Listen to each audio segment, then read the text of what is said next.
Hey gents and gentlemen, welcome back. Today is a video that I have been dreading making. I didn't want to make it, and it's been quite a while.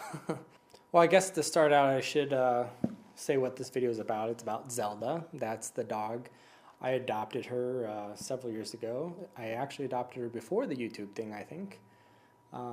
If not, it was at the very beginning. And I made a welcome video for her. And actually, the very first image I ever posted on Instagram was an image I got of Zelda from the pound. So in the YouTube world, in my world, it's a little bit isolating because traditionally you have like coworkers to work with and stuff like that. But in my world, I don't have coworkers. It's just me, really. I don't have a crew working with me. I'm not one of the larger scale YouTubers. And so the dog kind of becomes your best friend in a way, and so she's with me in like all the videos I'm working on. She's always behind the scenes, right behind the camera, and a lot of the videos recently I've worked on, she's literally in the camera taking photo bombs. Yeah, so she was getting older, and she also had some health issues. I took her to two different vets to try to figure out what's going on, and they couldn't figure out what the issue was. I tried getting natural supplements, and she's just getting older and having more difficulties in life, and it was February 2nd, and it was late into the night. It was actually probably like Tuesday night, the 1st. I just got done filming in Kanto. I filmed that the morning, or that day. I think it was the day, I don't know. I'm a night owl. Yeah, and I was actually binge watching videos online trying to figure out, like, how do you know when it's time to let your dog go? And a lot of them were saying the same thing. Essentially, assuming you like your dog, you're not going to want to make that difficult decision to let them go. And I think the reality is you know your pet better than anyone else, and if it's not for convenience factor or finance factor or anything like that, the fact that you're even thinking it's time, you probably already know the answer. And I was watching TED Talks and stuff, and one of the things they said is it's about quality of life, not quantity of life, and I definitely felt like her quality of life was deteriorating. German Shepherds have hip problems. As they get older, they have difficulty walking, and that was getting worse and worse. And later on that night, early hours of the second Wednesday, I let her outside to go to the bathroom, and she was acting really weird and just kind of like looking off into the distance, like not like in the moment. Like, I don't know, I've never really seen her that way.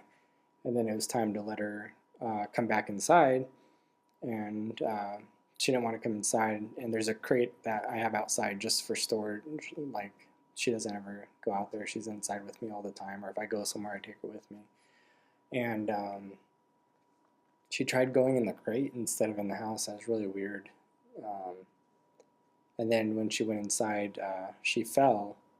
And usually her backside falls, but this time her front side fell. And so I did what I always did. I just reached down and scooped her up to try to get her back on her feet. And I think I hit a pain point or something like that. And she instinctively just reached back and did a quick little bite. And my first thought was, wow, that was quick, and that's really flexible. Like, she doesn't move that flexible very often. And then I went to the bathroom to see what happened, and this line right here and right here, she bit through. This one, it was bit all the way through from here to about here. It didn't go all the way down the lip. Right here, this actually did go all the way through. It went from here down. It split the lip completely in half. And so I had to go to the emergency room. So we went to the emergency room, and ironically, we went to the VA emergency room. Default on Siri. You ask Siri for directions to the emergency room, they take you to the VA emergency room. And I'm not a VA. I did try to get in when I was younger, but for health reasons, they didn't let me in. So anyways, so they wouldn't look after me. So then we got directions to a different hospital, and we confirmed it with the wonderful staff at the VA hospital. I can see why our vets hate the VA if that's the service they get. So she confirmed that, yes, that's the address we need to go to for the 24-hour emergency room. We get there, it's an office building. It's nowhere near an emergency room. So then we have to go find another emergency room. And then we actually found the real emergency room for the city that I'm in. And so at this point, it's already been an hour of blood dripping out and everything. And ended up getting 10 stitches. They put it back together, did a decent job. It's actually still a little bit numb and tender here. It should take 6 to 7 months, I think she said, from the beginning of the incident to completely heal. I don't know if it will completely heal, if there's a little bit of nerve damage there or anything. One thing with Zelda, when I first adopted her, like clearly she was abused and malnourished, and I fattened her up real quick, and it took a while to get her comfortable, and she still always had that a little bit of intimidation in her, like she was a little bit scared of being hurt. I remember when I first got her, one day I had leftover Panda Express, and I've always been one to give my dogs anything that I'm eating that they're going to eat if they want to eat it. So I had some Panda Express and I offered it to her, and I set it on the floor and I was like, here you go. And she just looked at me, she didn't know what to do. And I pointed at the food and I was like, there's food, you want it? And then she got scared and peed. So that gives you kind of an idea of what kind of trauma she must have gone through with the first owners. I got her stuffed animals a lot. I actually had a bunch of claw machines at one point. I think I had 9 of them. And I was going to do a business with that, and I ended up selling them and getting rid of them. But perks of that is she always got toys, and then it was always like a joke. I'd put it on my Instagram story or something that she would just destroy the stuffed animal in like 10 minutes. And like even those really tough, like your dog won't tear through this, like give it to Zelda and she would tear through it really quick. And one of the first stuffed animals that she had was this one that she didn't tear up. And she kept this one for a long time, for years. And then she started getting a collection of toys, because I'd still give her new toys even though she didn't tear up the last one. And then she just got out of the habit of tearing up her toys. And then long after everything settled, I realized that her little stuffed animal that she had, she tore a hole in his mouth in the same exact spot. So maybe she likes lips. I'm confused. I love my lips. So they stitched it up, 10 stitches, and I realized that, she's like a 100-pound dog, and if she's at the point where it's dangerous to pick her up every time she falls, and she falls almost every time that she moves, her quality of life is too far. So I waited like a week or two till after everything happened and I healed up a little bit. I was on medication because I was afraid, like I didn't want to make this permanent decision out of any type of anger or revenge or anything like that. And after talking to several people in my life about it, and the fact that I was looking it up literally the night it happened, before it happened, it kind of helped give reassurance that it was time to let her go. And I've since been to the pound a few times. I like adopting dogs. I prefer the dogs that, like she was on the kill list in Phoenix, and I like getting the dogs that don't look like they have a chance, and I like giving them a life that they would have had otherwise, and she got that. And since I've let her go, I've gone to 2 different pounds, I think. It might have been more. And there's a few dogs that were tempting, but I'm not ready yet. It takes a little more time. But anyways, I just want to let you guys know, because you see my face all the time and you may notice that. And ironically, this one was not from her. That was like a week or 2 later, just the stress of everything happening, I think, and whatnot. I was actually walking and I passed out and fell face first and smashed into a bucket and then broke my nose, I'm pretty sure. And so that wasn't Zelda, that was me. And then this one was Zelda, just giving me a goodbye kiss so I'd always remember her. But anyways, I'll probably adopt another dog again, probably one that you shouldn't have when you have kids. But she was a good dog. She was not an aggressive dog at all, and I'm going to miss her. But anyways, I just felt like, I had her in a lot of my videos, and people that, in the past, if they sent me fan mail and stuff like that, if there's a return address, I would send a postcard with Zelda in the postcard, saying thank you for the fan mail and whatnot. And so I figured she was a part of Crazy Nate enough that there might be people out there that were also invested in Zelda and wanted know what's going on with her, but she was cremated, and I didn't like spread her ashes or anything like that. I'm saving them. I don't believe the house I live in now is going to be my forever home.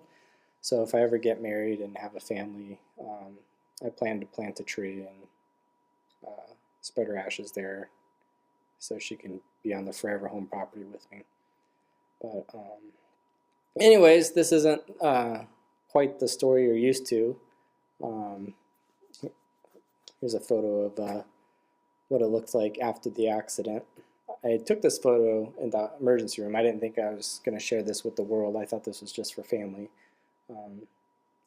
But it's healed up now. I don't have any remorse or anger or anything towards her. I think it was, however I was trying to pick her up, must have hurt her somehow, and it was reaction, and she obviously felt bad for it afterwards. I could tell when I came back from the hospital she looked sad and guilty, and I let her know that I forgave her and everything. Anyways, so yeah, that's obviously it was difficult talking. There's certain letters I couldn't even say for a while. I'm still like slipping over a few letters when I'm talking really fast, and obviously it's visible. You can notice it, but hopefully it heals a little better. If not, it's life, you know. We have one life to live. You gotta live it. But I don't know what to say. It's not the type of videos I like making. Anyways, I still say adopt, don't shop. And if you feel like it's time, or you're wondering if it's time, chances are it's time. You know your pet more than anyone else, and you probably love them more than anyone else. So it's a decision that needs to be made, and you're probably making the right decision. Speaking to myself here too. But thanks for watching. Thanks for your support. And hopefully, it seems like this last 2 years, like every time I finally start getting back on track with YouTube, something else happens and derails it. And hopefully, I'm getting back on track soon, and I'll be kicking out more videos quicker. You know, but life takes priority sometimes, and you gotta do what you gotta do, you know. So, anyways, thanks for watching. Share a smile, they are contagious, and I'm going to end this video with a montage of Zelda. If you want to watch that, I definitely want to watch it. Thanks for watching. Bye.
Zelda MT, she's not feeling very good right now. But she wanted to say happy holidays to you too.